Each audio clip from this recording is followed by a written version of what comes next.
आज आपण गोष्ट वाचणार आहोत. सर्वात गोड काय? एकदा एक परदेशी पंडित भोजराजाच्या दरबारात आले. राजाने त्यांचा सन्मान केला आणि त्यांना येण्याचा हेतू विचारला. पंडित म्हणाले, महाराज, माझा एक प्रश्न आहे. मी अनेक राजदरबारात जाऊन आलो, पण मला कुठंही या प्रश्नाचे समाधानकारक उत्तर मिळाले नाही. आपल्या सभेत अनेक विद्वान पंडित आहेत. आपणही विद्वान आहात, म्हणून माझ्या प्रश्नाचं योग्य उत्तर मला इथं मिळेल अशा आशेने मी आलो आहे. राजा भोज म्हणाला, पंडितजी, आपला प्रश्न सांगा. माझ्या दरबारातील पंडित त्याचं उत्तर देण्याचा प्रयत्न करतील. पंडित महाशय म्हणाले, माझा प्रश्न असा आहे की या जगात सर्वात गोड काय आहे? राजसभेतल्या पंडितांना हा प्रश्न अगदी सोपा वाटला.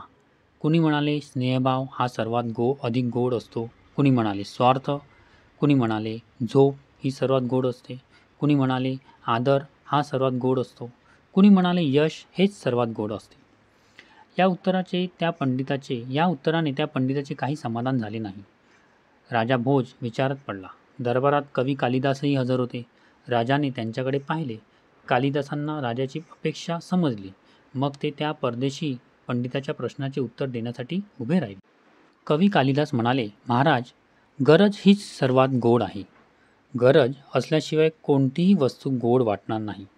भोजनाची आवश्यकता नसेल तेव्हा भोजन गोड लागणार नाही. कुणी आपल्याजवळ असण्याची गरज वाटत नसेल तेव्हा स्नेहही गोड वाटणार नाही. स्वार्थाची आवश्यकता नसेल तर तोही गोड वाटणार नाही. झोप पुरी झाली असेल तर झोपही गोड वाटणार नाही. मान अपमान सारखेच मानणाऱ्यांना मान गोड वाटणार नाही. वनात राहणाऱ्यांना यश गोड वाटणार नाही, कारण त्यांना यशाची गरज वाटत नाही. तेव्हा गरज किंवा निकड हीच सर्वात गोड आहे. गरजेशिवाय काहीही गोड वाटणार नाही. त्या पंडिताच्या तोंडून उत्स्फूर्तपणे उद्गार बाहेर पडले. वा, कवी कालिदास, गरजेमुळेच कोणतीही वस्तू गोड वाटते. गरजेमुळेच सगळे सोयरे व मित्र गोड वाटतात. गरजच सर्वात गोड आहे. हे तुमचे उत्तर अगदी पटणारे आहे. कवी कालिदासाच्या उत्तराने दरबारी मंडळीच्या तोंडूनही प्रशंसोद्गार बाहेर पडले. भोजराजाला खूप आनंद झाला व त्याने कवी कालिदासांना मोठे बक्षीस दिले. यावरून आपल्याला असं कळतं, गरज हीच सर्वात गोड असते.